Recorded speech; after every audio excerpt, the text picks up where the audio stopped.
बिल्किस बानो का जो मुद्दा था, 11 अपराधियों को जब भाजपा सरकार ने जो उन अपराधियों को छोड़ दिया है, उनके ऊपर रहम नजर करते हुए, तो बताओ गारंटी कार्ड देने वालों ने उसकी गारंटी दी कि हम बिल्किस बानो को इंसाफ दिलाएंगे? एक भी मुस्लिम को अगर आम आदमी पार्टी ने 29 में से टिकट दिया हो तो आप मुझे बताइए ना, इसका जवाब दीजिए। हमने दलित को दिया, सेक्युलर पार्टी तो हम है, ये सेक्युलर है ही नहीं, सेक्युलर होने का ढोंग रचा रहे हैं ये लोग। मनीष सिसोदिया की वहाँ भी रेल पड़ी थी ईडी की, उन्होंने कुछ साबित नहीं किया है। अहमदुल्ला खान के भी हुआ है, 12 दिन जेल में रह गया है, मगर कुछ साबित नहीं किया है। ये भाई जो बोलते हैं, ये भाई सिर्फ इनकी बातें हैं। मतलब कांग्रेस और बीजेपी की मिली भगत है, और उसके बाद ये नया ये लॉलीपॉप लेकर आए, लोगों को गारंटी कार्ड बना के दे रहे हैं कि ये इतना होगा, ये उसका होगा। इस बात की गारंटी दो कि जब आपकी सरकार बनेगी तो मुसलमानों को क्या फायदा होगा। तो मोदी जी एक फैकू है। इस बार किसकी लहर देखने को मिलेगी? इस बार आम आदमी पार्टी की लहर है। कांग्रेस बीजेपी भाई भाई, इसीलिए यहाँ पे मजलिस आई। जो पब्लिक का काम करेगा वही गुजरात पे राज करेगा। और ये कहते हैं कि हमारे स्वास्थ्य के बहुत अच्छे काम है, तो इनके स्वास्थ्य के मंत्री अभी कौभांड में पकड़ा है। भ्रष्टाचार मुक्त कराने की बात करने वाले इनके मंत्री के ऊपर 4 करोड़ का ईडी ने लिया और गिरफ्तारी हुई है इनसे। ये क्या गुजरात के अंदर, गुजरात में ये क्या भ्रष्टाचार मुक्त करेंगे? मैं नाजी पठान, आज हम यहाँ पर अहमदाबाद के अंदर जो अजीत मिल जो सोसाइटी की मानी जाती है, बहुत ही ज्यादा गिच यहाँ पर बस्ती भी है, और काफी इसके अंदर हिंदू मुस्लिम अलग अलग धर्मों के लोग भी यहाँ पर रहते हैं। हम जानते हैं कुछ यहाँ के लोगों से कि इस बार किसकी लहर देखना चाहते हैं गुजरात के अंदर, किस तरीके का परिवर्तन देखना चाहते हैं गुजरात के अंदर। विधानसभा के इलेक्शन काफी नजदीक है, जैसे जैसे इलेक्शन नजदीक आ रहे वैसे वैसे सरगर्मियां तेज होती जा रही है। हम यहाँ के लोगों से पूछेंगे इस बार वो किसकी सरकार देखना चाहते हैं और क्या देखना चाहते हैं कि गुजरात के अंदर किस तरीके का परिवर्तन देखने को आएगा। आइए, हम कुछ लोग खड़े हुए। जनाब, आपका नाम? खालिक शेख। इस बार किसकी सरकार आप देखना चाहते हो, क्या परिवर्तन चाहते हो गुजरात में? इस बार सभी जो लोग चाहते हैं कि पिछले 27 साल से जो भाजपा यहाँ है उसमें बदलाव हो, क्योंकि जनता बहुत त्रस्त है, पब्लिक के कुछ काम होते नहीं है, और एक ही सरकार होने से सरकार अपनी मनमानी करती है। इसलिए हम चाहते हैं कि सरकार बदले। जिस तरह राजस्थान में लोग हर 5 साल में सरकार बदल देते हैं, साउथ में जाओ तो आप वहाँ भी लोग 5 साल में सरकार बदल देते हैं। उसका फायदा जनता को मिलता है, क्योंकि जो सरकार जब बदली जाती है तो वो सोचते हैं कि हम काम करें, और 5 साल बाद फिर जनता बदल देती है। अगर जनता को अपने आगे भविष्य के लिए, अच्छे भविष्य के लिए कुछ काम लेना है तो चाहिए कि वो सरकार बदले। और आप रुकिए, आपके पास वापस आते। इस बार आप क्या परिवर्तन चाहते हो गुजरात के अंदर, किसकी लहर देखने को मिलेगी? देखिए, सीधा सीधा हिसाब है कि गुजरात के अंदर हवा कहीं ना कहीं चेंज है, और गुजरात की हवा के अंदर एक बदलाव है। जिस तरह से आपने कुछ समय पहले देखा होगा कि दिल्ली के अंदर एक हवा चली थी और उस हवा ने एक बदलाव लाया, और दिल्ली से हवा जब निकली तो पंजाब पहुंची और पंजाब के अंदर एक बदलाव आया, और वही हवा आज पंजाब से उड़ करके आज गुजरात की तरफ आई है। तो गुजरात की जनता मान गई है, और गुजरात की जनता आज इन भाजपा के शासन से उब गई है, और कुछ न कुछ उसके अंदर बदलाव ही ला रही है। आम आदमी पार्टी की आप बात करो, आम आदमी पार्टी अपने जब गुजरात के अंदर उसकी सीट आती है, अगर गुजरात के अंदर सरकार बनती है आम आदमी पार्टी की, तो आम आदमी पार्टी सबसे पहले क्या विकास करेगी? देखिए, विकास हमसे कहना या हम बताना, हमें बताना, ये मैं मानता हूँ शायद आपको ऐसा लगेगा। आप दिल्ली देख लीजिए, पंजाब देख लीजिए, जब पंजाब के अंदर सरकार बनी, फुल बहुमत के साथ पंजाब में सरकार बनी, तो 10,000 नौकरियां नेक्स्ट डे 10,000 नौकरियां निकाल दी। उसके बाद मोहल्ला क्लिनिक बनना शुरू हो गए। उसके बाद वहां पर स्कूलों के अंदर सुधार शुरू हो गए। वही हम कहते हैं, जिस तरह से दिल्ली के अंदर, पंजाब के अंदर काम हुआ है, अगर गुजरात के अंदर आम आदमी पार्टी की सरकार बनती है, और मैं कह रहा हूं बन रही है, क्यों? गुजरात के अंदर हवा है, और जब बनेगी तुरंत महिलाओं के लिए, जिस तरह से आम आदमी पार्टी ने एक गारंटी कार्ड निकाला है, मैं आपको दिखा दूं, ये आम आदमी पार्टी, ये एक महिला का कार्ड है जो हर महीने, चाहे वो 18 साल से लेकर के 60 साल तक की हमारी माँ हो, तो वो हर महीने उसको 1,000 रुपया दिया जाएगा। और नेक्स्ट बिजली, 300 यूनिट बिजली जो ये मैं आपको दिखा रहा हूँ कि हर महीने 300 यूनिट बिजली फ्री देंगे, और तीसरा बेरोजगार युवा जो होंगे उनके खाते में 3,000 रुपया हर महीने दिया जाएगा, तब तक जब तक उनकी नौकरी नहीं लग जाती है। क्योंकि आम आदमी पार्टी ने गुजरात के अंदर ये वादा किया है कि हम गुजरात में 10 लाख नौकरियां देंगे, तो ये सरकार बनने के बाद तुरंत हम लोग लागू कर देंगे। मोदी जी ने कहा था हर साल 2 करोड़ नौकरियां देंगे। बड़े हंसी की बात है, क्योंकि मोदी जी ने तो ये भी कहा था कि 2022 तक पूरे देश के अंदर कोई भी व्यक्ति गरीब नहीं होगा, और हर व्यक्ति के घर में हर व्यक्ति का एक घर होगा, कहीं कोई झोपड़ा नहीं होगा। तो मोदी जी एक फेंकू हैं, जो फेंकू आज नाम दिया हुआ है, तो फेंकते हैं, तो उनकी बातों को नहीं सुना जाता। और यहाँ तक कि उन्होंने 15 लाख तक देने की बात करी, आज तक किसी के जेब में 1 रुपया आया हो तो बताइए, जनता से आप पूछ सकते हैं, कोई 1 रुपया नहीं आया। अच्छा, मोदी जी ने 2 करोड़ नौकरियां का कहा था हर साल, और आम आदमी पार्टी 10 लाख नौकरियां का कह रहा है कि ये एक मान सकते हैं कि 10 लाख नौकरियां मिल सकती है, 2 करोड़ नौकरियां बहुत ही ज्यादा मुश्किल है अगर वो पॉसिबल होता भी, मगर कैसे होता अगर पॉसिबल होता भी। देखिए, मैं सबसे पहले बात करूं कि जब गुजरात के अंदर अरविंद केजरीवाल जी ने ये वादा किया कि हम गुजरात के उन युवाओं को जो बेरोजगार हैं 10 लाख नौकरियां देंगे, तो भारतीय जनता पार्टी के मंत्री और नेता ये कहते हैं कि आम आदमी पार्टी कहां से 10 लाख नौकरियां लाएगी, कि 10 लाख नौकरियां गुजरात में नहीं है। अरे गुजरात के अंदर 10 लाख नौकरियां नहीं, मैं कहूं 15 लाख नौकरियां भी आज खाली हैं। आप स्कूलों के अंदर देख लीजिए, सरकारी स्कूलों में एक एक टीचर 10-10 क्लासों को पढ़ा रहा है। आज अस्पताल, सरकारी अस्पतालों का हाल देख लीजिए, एक ही डॉक्टर पूरे अस्पताल को हैंडलिंग कर रहा है। तो ये गुजरात का हाल बहुत बुरा है। तो आप देख सकते हैं कि ये नौकरियां कहाँ कहाँ खाली हैं और कहाँ नहीं। हमारे साथ और भी युवा मौजूद हैं, हम आपको ले चलते हैं युवाओं के पास बात कर। जी जनाब, इस बार किसकी लहर देखने को मिलेगी? इस बार आम आदमी पार्टी की लहर है। कि आम आदमी पार्टी क्यों?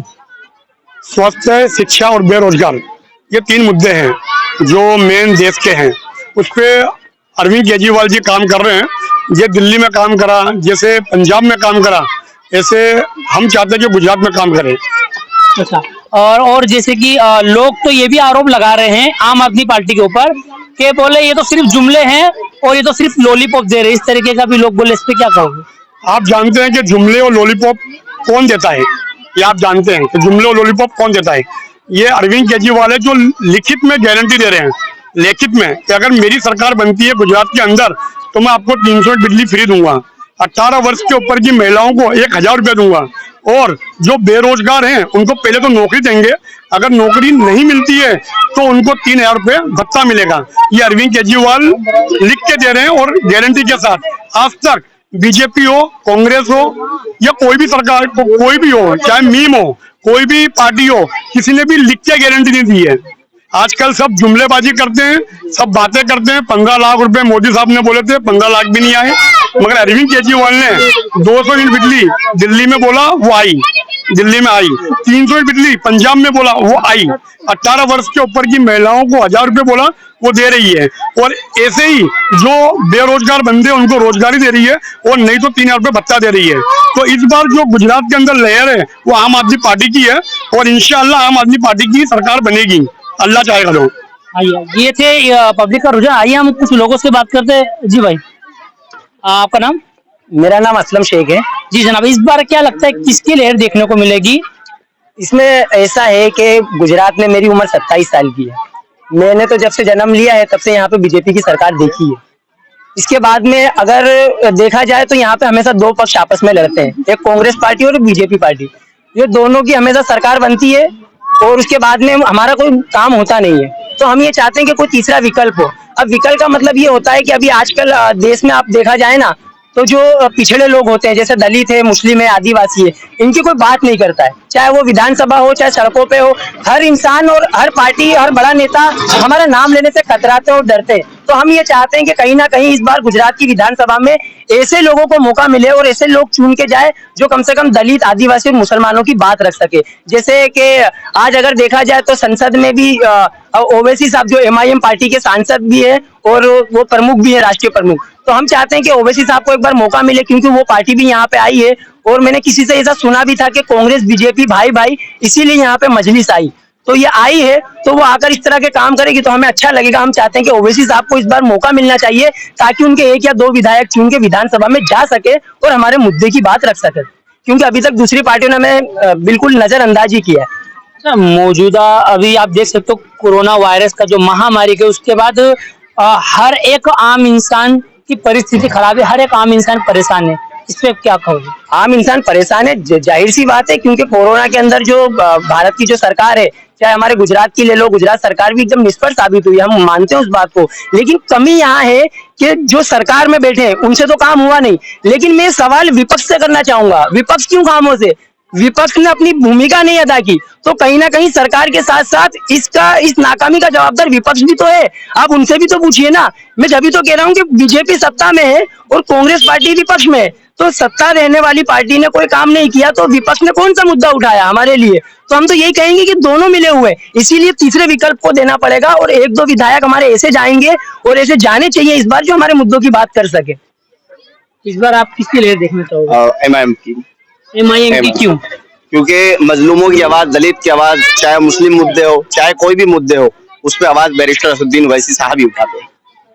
अच्छा, जैसे कि उन्होंने जो गुजरात के अंदर जो विधानसभा का एकदम इलेक्शन नजदीकी है, अगर एमआईएम की सरकार आती है तो सबसे पहला एमआईएम का काम क्या होगा गुजरात की जनता के लिए और देश के विकास के लिए? हम सरकार बनाने तो नहीं आए, यहाँ हम कांग्रेस के और ये जो मिली भगत सरकार है कांग्रेस और बीजेपी की, इनका पर्दाफाश कर रहे हैं।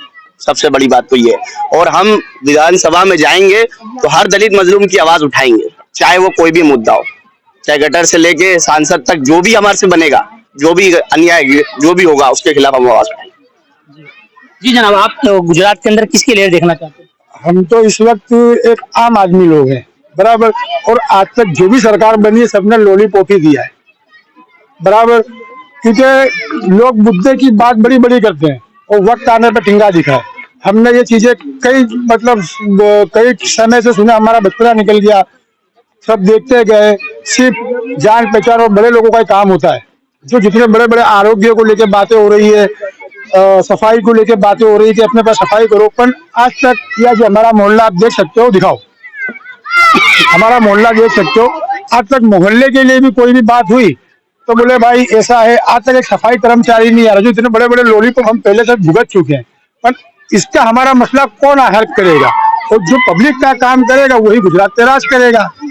जैसे कि आपके दिल की बात, अब जैसे कि अभी हाल के अंदर जो मामला देखने में आ रहा है, तो काफी लोग तो आम आदमी को भी लेके मंडे हैं, एमआईएम को भी लेके लगे हैं, कांग्रेस, तीनों की हवा जम दुकान चल रही है। अब हम लोग वोटर है वो हम सीक्रेट रखेंगे क्योंकि हम आम आदमी है, बराबर, तो तीनों की लेयर देखने को मिल रही है। अब जो चलेगी, अब जहां हम जाएंगे हमारा दिल जो गवाही देगा हम उसको वोट देंगे, बरोबर। अच्छा, ये देखिए, ये थे हमारे साथ कुछ लोग जिन्होंने अपनी राय, अपने मुद्दों को रखा, और हम देखते हैं जनाब, एक छोटी सी बात आपसे, सीधा सवाल कि इस बार जो विधानसभा का इलेक्शन काफी नजदीक है, इस पर जो मौजूदा हाल है, जो मौजूदा हालात है देश के, इस पे क्या कहोगे? मौजूदा हाल के बात अगर करें, क्योंकि सिर्फ और सिर्फ ये जनता कंटाल गई है, परेशान हो गई है। एक तीसरे विकल्प की जरूरत थी, गुजरात में आ चुका है।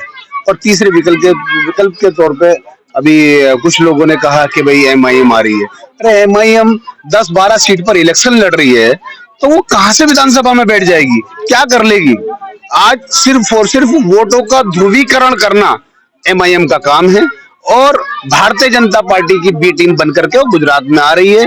अगर मैं कहूं कि तीसरे विकल्प के तौर पे, जो यहाँ तीसरा विकल्प कहा जाता है, लेकिन अगर फर्स्ट विकल्प आज गुजरात के अंदर आ रहा है तो आम आदमी पार्टी आ रही है, जो आप जनता से, चाहे वो छोटे से बच्चे से या बूढ़े 60 साल के से या 120 साल से, सबसे आप पूछ सकते हैं, सिर्फ और सिर्फ आम आदमी पार्टी और झाड़ू चढ़ने वाली है गुजरात के अंदर, बाकी कुछ नहीं है। हमारे साथ असलम भाई मौजूद। असलम भाई, क्या कहेंगे इस पर? जैसे ये मतलब ये यूं कह रहे हैं, तो मैं इनसे कहना चाहूंगा कि आम आदमी पार्टी ने तो गांधीनगर में कॉर्पोरेशन इलेक्शन भी लड़ा था, वहां भी ये तो अपना जनाधार बता रहे थे। वहां अब जैसे ये बता रहे हैं कि एमआईएम पार्टी है वो वोटों का ध्रुवीकरण करती है, तो हम तो वहां नहीं लड़े थे भाई, वहां तो हम नहीं गए थे, तो फिर कैसे, किस तरह से तुम हार गए? मतलब किसकी वजह से हारे? तुम बोल नहीं सकते हो, सच्चाई तुमसे बयान नहीं होती है। बात यह है कि तुम्हारे पास बोलने वाला नहीं है। बोलने का मतलब ये है कि आज देश के अंदर जो हालात है, सबसे ज्यादा मजलूम, मैं मजलूम में ये बात करूंगा। लोग ये भी कहते हैं कि जो एमआईएम पार्टी है वो मुसलमानों की पार्टी है। नहीं, गलत बात है। क्यों? कि ये आम आदमी पार्टी से है। तो मैं ये कहना चाहूंगा कि अभी तक इन्होंने गुजरात विधानसभा को लेके अपनी पार्टी के 29 उम्मीदवार मैदान में उतारे। सही बोल रहा हूं मैं? 29 उम्मीदवार, जबकि एमआईएम पार्टी ने सिर्फ 3 उम्मीदवार मैदान में उतारे हैं, उसमें भी एक दलित को टिकट दिया है। अब इनसे ये पूछिए कि सेक्युलर कौन है? एक भी मुस्लिम को अगर आम आदमी पार्टी ने 29 में से टिकट दिया हो तो आप मुझे बताइए ना, इसका जवाब दीजिए। हमने दलित को दिया, सेक्युलर पार्टी तो हम है, ये सेक्युलर है ही नहीं। सेक्युलर होने का ढोंग रचा रहे हैं ये लोग सिर्फ और सिर्फ एक अपनी आइडियोलॉजी पे काम कर रहे हैं। ये लोग यहाँ पे आते हैं और जो ये गारंटी कार्ड का बताते हैं, इसका मतलब दिल्ली की ये जो बात कर रहे हैं कि 300 यूनिट बिजली फ्री, अभी मैं कहना चाहूंगा कि 8 दिन पहले की बात है, अरविंद केजरीवाल ने जो दिल्ली में जो फ्री बिजली मिलती थी उस कायदे को रद्द कर दिया है। ये लोग बोलते क्यों नहीं है? वहां पे अब जो आवेदन देगा उसको फ्री बिजली मिलेगी। चलो मैंने माना कि मेरा किराए का मकान है, भाड़े का, तो मैं अपने नाम से लाइट बिल कहां से लाऊंगा? मतलब मुझे तो फ्री बिजली मिलना ही नहीं है। ये बातों को क्यों छुपा रहे? गुजरात विधानसभा में इस बातों को छुपाया जा रहा है कि अरविंद केजरीवाल ने जो 300 यूनिट बिजली फ्री मिलती थी उस कायदे को रद्द कर दिया है। वहां पे अब जो आवेदन देगा उनको फ्री बिजली मिलेगी। और ये कहते हैं कि हमारे स्वास्थ्य के बहुत अच्छे काम है, तो इनके स्वास्थ्य के मंत्री अभी कौभांड में पकड़ा है। भ्रष्टाचार मुक्त कराने की बात करने वाले इनके मंत्री के ऊपर 4 करोड़ का ईडी ने लिया और गिरफ्तारी हुई है इनसे। ये क्या गुजरात के अंदर, गुजरात में ये क्या भ्रष्टाचार मुक्त करेंगे? और ये बात करते हैं कि हमारे यहाँ पे हॉस्पिटल बहुत अच्छे बने। इनसे पूछना चाहूंगा, इनके कैबिनेट मंत्री वो खुद अपना इलाज कराने के लिए मुंबई जाना पड़ता है। अगर इतने अच्छे अच्छे हॉस्पिटल तुमने बनाए तो आपके मंत्री लोग वहां इलाज क्यों नहीं कराते? स्कूलें हमने बहुत अच्छी बनाई, इस तरह की बातें करते हैं। स्कूलें इतनी अच्छी बनाई तो तुमको हाईकोर्ट ने नोटिस नहीं दिया होता। केजरीवाल सरकार को हाईकोर्ट ने नोटिस दिया है कि हफ्ते में सिर्फ दिल्ली की स्कूल में 3 दिन पढ़ाई होती है। पूछिए इनसे, अगर मैं झूठ बोल रहा हूँ तो। बस ये आप इनसे पूछिए, इनकी नाकामी ये बताएंगे, हम क्या बता सकते हैं? दिल्ली तो हम गए नहीं। हम हिंदू मुस्लिम की राजनीति नहीं करते, हम दलित पिछड़े की बात नहीं करते। हम देश को एक करने के लिए आए हैं और देश को एक करके चलेंगे और देश को आगे बढ़ाने का हम काम करेंगे और दुनिया के अंदर भारत का नाम एक बड़ा रोशन होगा। हम सिर्फ इस राजनीति को यहाँ पर करने आए हैं। हम शिक्षा स्वास्थ्य पर काम करेंगे। हम कोई हिंदू मुस्लिम पर बात करने वाले नहीं है। क्या कहेंगे आप? मैं ऐसा कहूंगा कि जैसे भाई साहब ने बोला, असलम भाई ने, कि भाई मतलब लोग यहाँ पे जो अमेरिका की प्रेसिडेंट, अमेरिका की, वो दिल्ली के स्कूल देखने गई थी, दिल्ली के, यानी कुछ तो बात दिल्ली में है, कुछ तो स्वास्थ्य है, कुछ तो है। ये भाई अभी वहां गए नहीं है। ये भाई एक बार जाए वहां और खुद विजिट करें। लोगों की बातों पे मीडिया तो बोलती है, मीडिया दिखाती है। अब ये भाई बोलते केस हुए, ये हुए, एक का भी साबित नहीं हुआ है। ईडी ने कुछ साबित नहीं किया है। मनीष सिसोदिया की वहां भी रेड पड़ी थी ईडी की, उन्होंने कुछ साबित नहीं किया है। अहमदुल्ला खान के भी हुआ है, 12 दिन जेल में रह गया है, मगर कुछ साबित नहीं किया है। ये भाई जो बोलते हैं, ये भाई सिर्फ इनकी बातें हैं, ये कुछ बोलना मतलब आता नहीं है, सिर्फ बातें करते हैं। और ये जाए हुआ दिल्ली के अंदर और देख के आए तो सच्चाई क्या है। वहाँ के बच्चों की इंग्लिश में बात करते हैं। अभी अपने यहाँ से हर्ष सोलंकी करके एक बंदा गया था, जिसको अरविंद केजरीवाल जी ने बुलाया था अपने, उसने खुद तारीफ करी है वहाँ जाके कि बच्चों की, कि वहाँ के छोटे से बच्चे इंग्लिश में बात करते हैं। आज गुजरात के बच्चे कोई इंग्लिश में बात करते हैं? वहाँ सरकारी, मतलब जो सरकारी स्कूल है उसमें बच्चे इंग्लिश में बात करते हैं।